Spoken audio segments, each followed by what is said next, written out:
"Turn it off now," Ethan Whitmore said, his voice slicing clean through the glass-walled control room. Calm but absolute. The kind of tone that never expected resistance. The kind that had moved markets and erased companies with a single decision. And for a second, everything obeyed him. The junior analyst froze mid-keystroke. The soft hum of the server racks seemed to tighten. Even the overhead lights felt colder against the polished steel surfaces. But then a voice from the far corner, low and steady, cut through the silence. "If you do, you'll lose everything." And just like that, the room shifted, subtle but undeniable, like pressure dropping before a storm, heads turning not toward the command but toward the interruption, toward the man no one had noticed 5 seconds earlier. Malik Carter stood near the back wall beside a rolling maintenance cart, a gray uniform hanging loose on his frame, sleeves slightly rolled, fingers faintly smudged with machine grease, the kind of presence designed to blend in, to fix what was broken and leave without a trace. His badge clipped low, barely catching the light. And yet his eyes didn't match the rest of him. They were sharp, focused, locked not on the people in the room, but on the cascade of data streaming across the central monitor. Lines of code flickering like a pulse, irregular, unstable, alive, the kind of instability most people wouldn't even recognize. But Malik had seen it before, felt it in the way the system hesitated between commands, in the half-second delays that stacked like cracks under pressure. Ethan didn't turn fully at first, just a slight tilt of his head, enough to acknowledge the sound without granting it weight. "Who said that?" he asked, not loud, but controlled, every syllable measured. A question that wasn't really a question, because in his world, answers came from people who mattered, and Malik, standing there with a mop bucket and a toolkit, did not fit that category. One of the executives near the table let out a quiet breath of disbelief, eyes narrowing as they landed on Malik, scanning him top to bottom in a fraction of a second, already assigning value, already dismissing it. "He's maintenance," someone muttered under their breath, not meant to carry, but it did, the word hanging in the air like a label stamped in permanent ink, and for a moment, that was enough to restore the balance. A few shoulders relaxed, a couple of glances returned to the screen, as if the interruption had already been resolved by identifying its source. But Malik didn't move, didn't shrink back into the wall like he was supposed to. Instead, he took one step forward, slow, deliberate, the wheels of the cart giving a faint squeak against the polished floor, a small sound in a room built for silence. And then he spoke again, clearer this time, not louder, just certain. "The shutdown sequence will trigger a full cascade failure. You won't just stop the breach, you'll lock yourself out while it spreads." The words landed differently now, not because of their volume, but because of their precision, technical, specific, undeniable to anyone who understood even half of what was happening on that screen. And that was enough to break the rhythm of the room.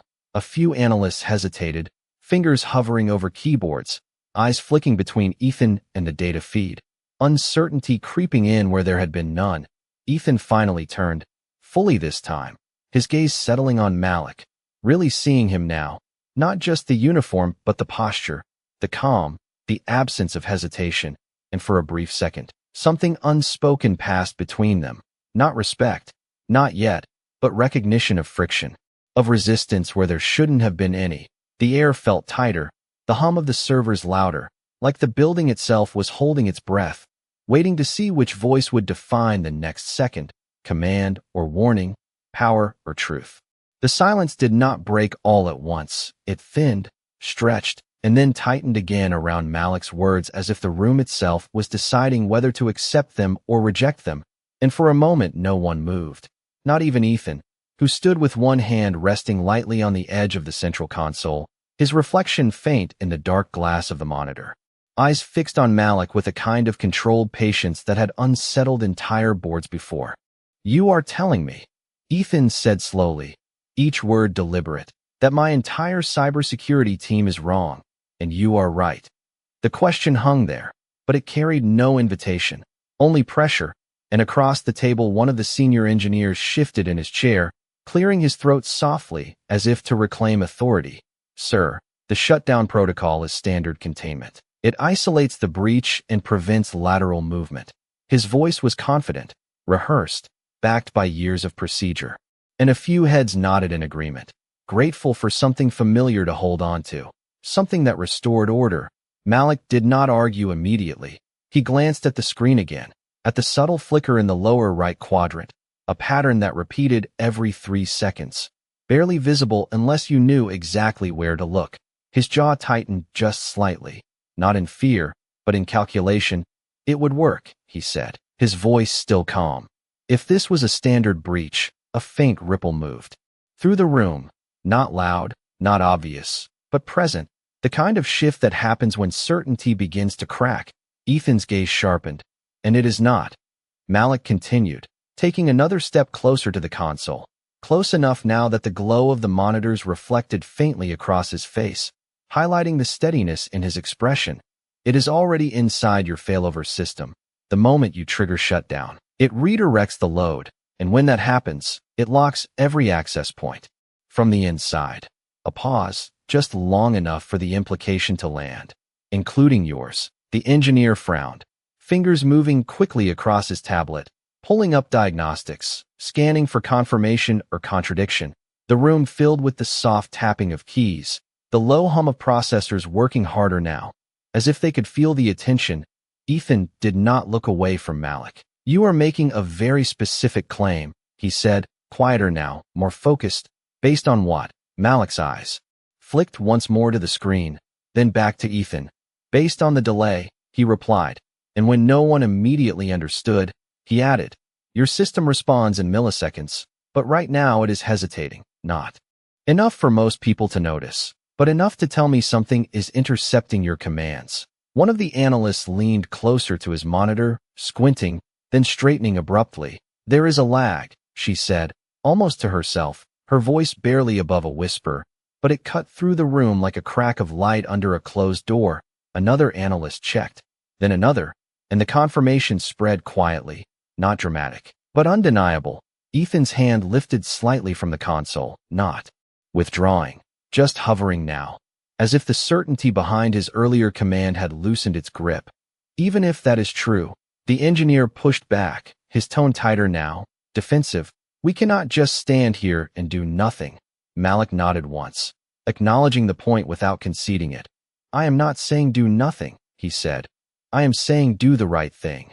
The words settled differently than before, not as a challenge, but as a line drawn in logic rather than ego. The lights above flickered once, barely noticeable, but enough to draw a few glances upward, then back to the screens. The data streams shifted again, the irregular pattern growing slightly more pronounced, like a heartbeat speeding up under stress.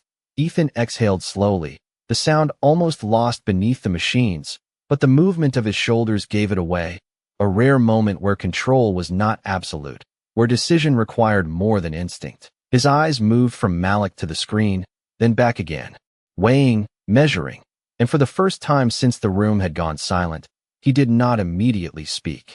No one gave the order, but the room began to move anyway, subtle shifts, chairs adjusting, screens being pulled closer, eyes narrowing with a new kind of attention that no longer dismissed the man in the gray uniform. The engineer who had spoken earlier leaned forward, fingers moving faster now across his tablet, pulling deeper logs, bypassing surface diagnostics, his confidence still present, but no longer unshaken. If there is an embedded loop in the failover, he murmured, more to the data than to anyone else, it would have to be timed. Malik nodded slightly, not stepping further in, not claiming space that was not offered, but no longer invisible either. 3 seconds, he said quietly, and the engineer paused, then ran a time trace. 1 cycle, 2, 3. His eyes flicked up, then back down, confirming the pattern aligned exactly. A low exhale escaped him, not loud, but enough to be heard. Across the table, the analyst who had noticed the lag earlier straightened in her seat. It is repeating, she said, her voice steadier now. Every 3 seconds, it reroutes before the command completes. The words settled into the room like a final piece clicking into place, the kind of clarity that does not need volume to carry weight. Ethan's gaze did not leave Malik, but something in it had shifted, the earlier edge of dismissal replaced by calculation, precise and controlled. If we do not shut it down, Ethan said, slower now, what happens? Malik did not answer immediately. His eyes moved once more to the central display, tracking the pattern, measuring the acceleration. The way the delay was tightening by fractions of a second.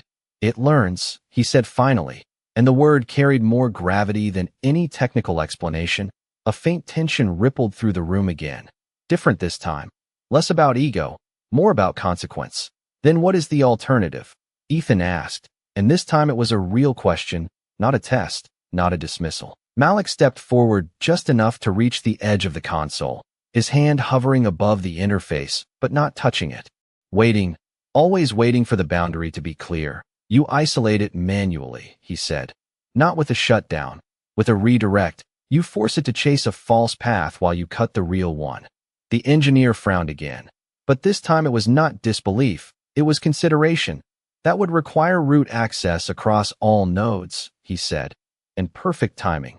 Malik met his gaze, calm, steady. Yes. The word was simple, but it held. The lights flickered once more, longer this time. A brief dip that made the screens glow brighter in contrast. The hum of the servers deepened, a subtle vibration underfoot that no one could ignore now. Ethan glanced at the main display, then at the secondary monitors. Then back to Malik, weighing risk against control, instinct against evidence. How much time do we have? He asked, and Malik did not soften the answer.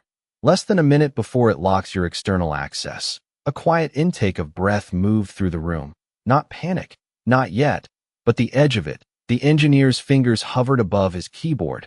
Waiting, the analyst looked to Ethan, waiting, and for a moment, everything balanced on a single decision, the authority that had filled the room. At the beginning, now compressed into something sharper, more fragile. Ethan's jaw tightened slightly, then released, a controlled exhale following.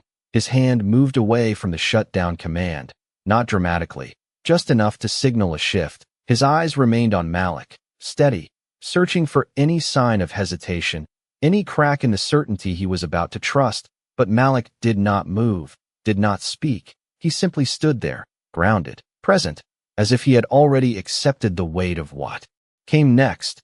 And in that stillness, Ethan made the decision without announcing it. A small nod, almost imperceptible, but enough. The kind of permission that did not need words. And for the first time since the room had gone silent, the control no longer belonged to the man at the head of the table. The shift was immediate, not loud, not chaotic, but absolute. Like a current reversing direction beneath still water, Malik moved without hesitation the moment the nod came, his hand lowering to the console with a precision that felt practiced, not rushed, his fingers hovering for half a second as his eyes traced the flow of data across the screens, mapping pathways no one else in the room could fully see. Then he began, not typing wildly, not reacting, but executing, each command deliberate, controlled, the rhythm steady, almost calm, a contrast to the tightening air around him. I need root access across all nodes, he said, not looking up, his voice even, as if the request were routine. The engineer blinked, a reflexive resistance rising. That level of access requires authorization, he started, but Ethan cut him off with a single glance. No words, just a look that carried enough weight. To override protocol, the engineer swallowed the rest of his sentence and turned back to his terminal, fingers moving quickly, granting permissions that were rarely given, almost never under pressure. Access granted, he said, quieter now, and Malik nodded once, acknowledging it without breaking focus. The screens shifted as elevated privileges unlocked deeper layers of the system, hidden pathways revealing themselves in cascading lines of code.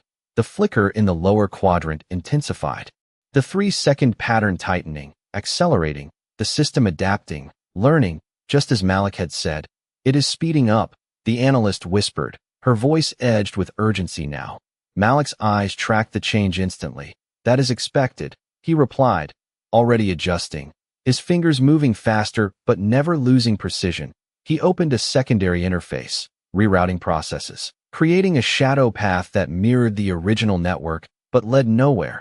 A digital decoy, subtle, convincing, designed to attract the breach without triggering it. Do not interrupt any processes, he added, still not looking up. If you interfere now, it will recognize the pattern break. The room obeyed without question this time, hands hovering above keyboards, waiting, watching, the earlier skepticism replaced by a focused silence. The kind that forms when people realize they are witnessing something they do not fully understand but know is critical. The hum of the servers deepened again, a low vibration that traveled through the floor, through the legs of chairs, into the stillness of the room. Malik's breathing remained steady, almost invisible, as he layered command over command, isolating nodes, redirecting signals, his mind moving ahead of the system, anticipating its next shift. 30 seconds. He said quietly, not as a warning, but as a marker. The engineer glanced at the main display, watching the data streams bend slightly, like water being guided into a new channel. It is. Following the redirect, he said, disbelief creeping into his tone. Malik did not respond, his focus narrowing further, the final step approaching, the moment where timing mattered more than anything else, where a fraction of a second could decide everything. The lights flickered again, longer this time, the room dipping into a brief dimness before stabilizing, the screens casting a sharper glow across Malik's face, highlighting the stillness in his expression. No panic, no rush, just clarity. His hand hovered over the final command, waiting, not guessing, but aligning with the exact moment the system committed to the false path. Now, he said under his breath, and pressed the key. The response was immediate. The data streams shifted sharply, the erratic pattern collapsing into a clean, controlled flow. The 3-second loop disappeared, replaced by steady, uninterrupted processing. The hum of the servers softened, the vibration easing beneath their feet, and just like that, the tension in the room released, not with noise, not with celebration, but with a quiet exhale that seemed to come from every direction at once. The crisis had not exploded. It had simply stopped, as if it had never been there. Malik's hands lifted from the console, resting lightly at his sides, his shoulders relaxing for the first time, but only slightly, as he scanned the screens one last time, confirming stability, while behind him, no one spoke.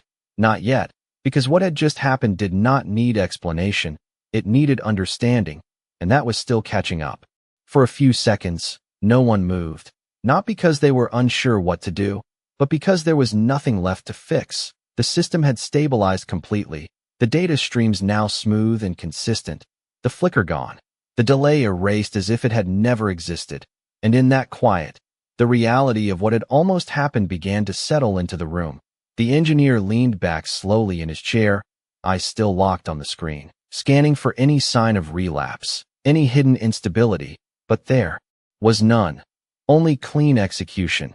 It is stable, he said, almost cautiously, like saying it too loudly might undo it. The analyst who had first noticed the lag exhaled, her shoulders dropping as tension released from her posture, her fingers finally resting on the edge of the desk instead of hovering above the keys, across the table. Another executive removed his glasses and wiped them slowly, more out of habit than necessity, buying himself a moment to process. Ethan Whitmore stood exactly where he had been, but the stillness around him was different now, no longer the stillness of control, but of recalibration. His eyes moved across the room, taking in the faces of his team, then back to the central console, and finally to Malik, who had already stepped back half a pace from the system, not claiming victory, not drawing attention, just returning to the space he had occupied before, as if the last 60 seconds had not redefined the entire room. Malik's hands rested lightly at his sides, his breathing even, his gaze scanning the monitors one final time, confirming what everyone else was only beginning to trust, that it was over, truly over. The engineer cleared his throat again, this time with a different tone, less defensive, more reflective. If we had executed the shutdown. He did not finish the sentence. He did not need to. The implication hung clearly in the air, the cost, the loss, the irreversible cascade that had been seconds away from becoming reality. The analyst looked at Malik now, not past him, not through him, but directly at him, with a kind of quiet respect that had not been there before. You saw it before any of us, she said, not questioning, just stating. Malik gave a small nod, not prideful, just honest. It was there. He replied simply, as if the answer were obvious. Ethan took a step forward then, slow, measured, closing the distance between himself and the console, and by extension, Malik. The movement subtle but significant, the kind that shifted the center of gravity in the room. "Everyone step out," Ethan said, his voice calm, but carrying the same authority as before. Only now it was quieter, more deliberate. No one questioned it. Chairs slid back softly. Footsteps echoed lightly against the polished floor as the team began to file out, some casting one last glance at the screens, others at Malik, as if trying to reconcile the image of the man in the maintenance uniform with what they had just witnessed. Within moments, the room thinned, the hum of the servers filling the space left behind, until only Ethan and Malik remained. The silence between them was not empty. It was dense, filled with everything that had not been said. Ethan studied him for a long second. Not the uniform, not the role, but the presence, the composure, the precision. "You knew exactly what to do," he said finally, not as a question, but as an observation. Malik met his gaze, steady, unflinching. "I knew what not to do first," he answered, and the distinction landed, subtle but sharp. Ethan's expression shifted, just slightly, something thoughtful passing behind his eyes, something that did not belong to authority or control, but to recognition, the kind that comes when a belief is quietly proven wrong. And for the first time since the moment he gave that initial command, Ethan did not speak immediately, because for once, there was nothing left to assert, only something to understand. The room felt larger now, not because anything had changed in its structure, but because the urgency had drained out of it, leaving behind a quiet that carried weight instead of tension. The steady hum of the servers settled into a softer rhythm, almost like breathing after a sprint, and the lights above, once sharp and clinical, seemed warmer against the glass and steel. Ethan remained near the console, one hand resting lightly against the edge, his posture no longer rigid, but not relaxed. Either, somewhere in between, recalibrating. His eyes drifted once more to the screens, confirming what he already knew, that the system was stable, that the threat had passed. But more than that, he was replaying the last few minutes, the decision, the hesitation, the moment where control had shifted without announcement. Malik stood a few feet away, near his cardigan, as if gravity had pulled him back to where he was expected to belong, his fingers lightly brushing the edge of a tool he had not used, grounding himself in something familiar, his gaze no longer fixed on the monitors, but not fully at rest either, scanning the room with quiet awareness.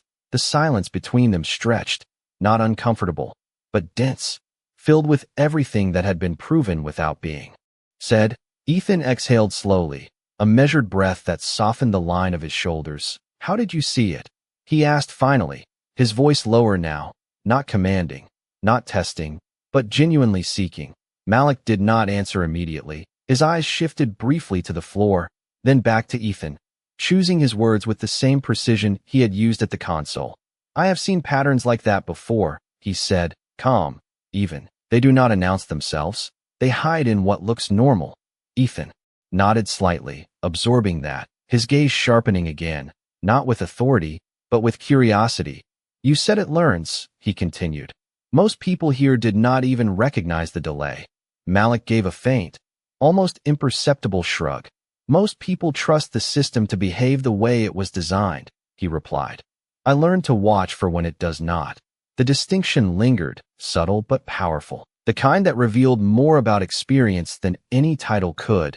Ethan's eyes narrowed just slightly, not in suspicion, but in thought. "That is not something you pick up fixing wiring and replacing filters," he said, glancing briefly at the maintenance cart, then back to Malik. The implication clear but not accusatory. Malik's expression did not change, but there was a flicker there, something quieter, deeper. "No," he said simply, and left it there.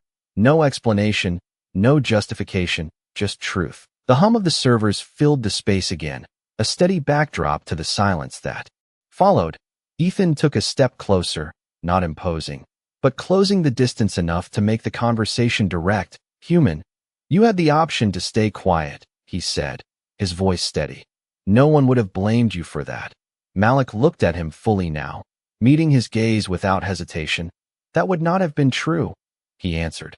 and the simplicity of it carried more weight than any long explanation could have. Ethan held his gaze for a moment longer, then looked away briefly, toward the screens, toward the reflection of himself in the glass. And something shifted again, quieter this time. Internal, a recognition not just of what had been done, but of what had almost been ignored, the kind of realization that does not arrive loudly, but settles in slowly, reshaping how things are seen from that point forward. Malik reached for his cart then, adjusting the handle slightly, a small movement, practical, grounding, as if preparing to leave the space as quietly as he had entered it. And for a second, it seemed like that was how it would end, with no announcement, no acknowledgement, just a return to roles that no longer quite fit. But the silence held, waiting, because something in the room was not finished yet, even if neither of them had said it out loud. Malik's hand had just settled on the handle of the cart when Ethan's voice cut through the quiet again. Not sharp, not commanding, but deliberate. Wait. And that single word carried more weight than any order he had given earlier, because it was not about control, it was about recognition. Malik paused, not turning immediately, his grip on the cart steady, as if giving the moment space to define itself before responding. The hum of the servers filled the gap between them, a steady backdrop to something shifting in the room. Ethan took another step forward, closer now than he had been at any point before, the distance no longer defined by hierarchy, but by conversation. You said you have seen patterns like that before, Ethan continued, his voice measured. That is not experience you gain by accident. Malik turned then, slowly, not defensive, not guarded, just present, his eyes meeting Ethan's with the same calm he had held from the beginning. The silence stretched for a second. Longer, as if both men understood that what came next would change more than just the outcome of a single incident. I used to work in systems like this, Malik said finally, his voice even, without emphasis, without drama, just truth placed plainly in the air. Ethan's expression did not shift dramatically, but there was a subtle tightening in his gaze, a recalibration of everything he had assumed in the last hour. Used to, he repeated, not questioning the statement, but the gap within it. Malik nodded once. Senior security analyst, he added, the title landing quietly, but with undeniable weight, the kind that did not need volume to be understood. Ethan glanced briefly at the maintenance uniform, at the cart, at the small badge clipped low on Malik's chest, then back to his face, connecting two realities that should not have coexisted. What happened? Ethan asked, and for the first time, there was no edge in his voice, no test behind the question, just a direct line between two people trying to understand something real. Malik's gaze shifted for a fraction of a second, not away, but inward, as if passing through a memory he did not linger on. I reported a vulnerability, he said. Something that should not have been ignored. He paused, just long enough for the meaning to settle. It was easier for them to remove the problem than fix it. The words were simple, but they carried a quiet gravity, the kind that explained everything without needing detail.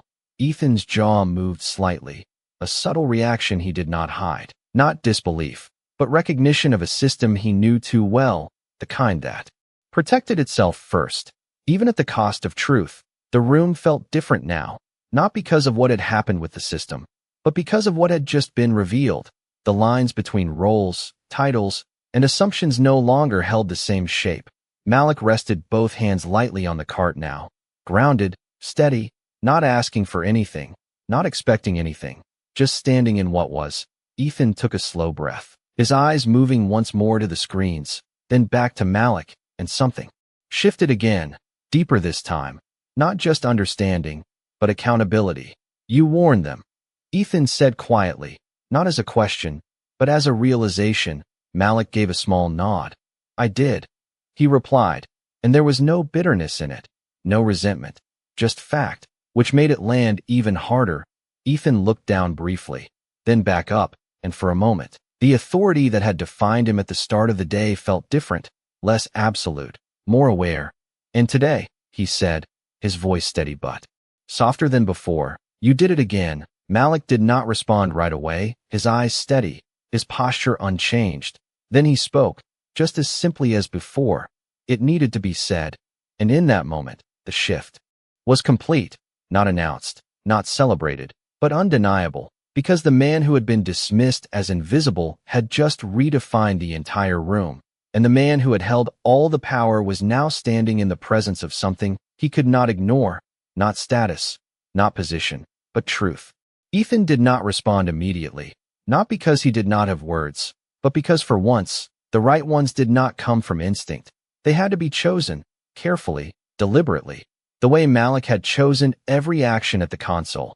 The hum of the servers filled the space again, steady and quiet, almost grounding, as Ethan took another slow breath, his eyes moving from Malik to the screens and back again, as if confirming that both realities now existed at the same time. What had just been prevented, and who had prevented it? You should not be pushing that cart, Ethan said finally. The words simple, but carrying a shift that was impossible to ignore. Malik's expression did not change, but there was a stillness in his posture, as if he had heard versions of that sentence before, in different tones, with different endings. It pays the bills, he replied, calm, without edge, without apology, just truth. Ethan nodded once, absorbing that, not dismissing it, not correcting it, just acknowledging it for what it was. Then he took a step closer, not as a CEO closing distance, but as a man stepping into a conversation he could no longer avoid. No, Ethan said, quieter now, more certain. That is what you are doing, not who you are. The distinction landed in the room, subtle but firm. Malik held his gaze, steady, not defensive, but not accepting either, simply listening. Ethan continued. What you did today, he gestured slightly toward the console, toward the system that now ran smoothly behind them. That was not luck, and it was not guesswork. He paused, searching for precision in his own words now. That was expertise. The words stayed between them, clear, undeniable.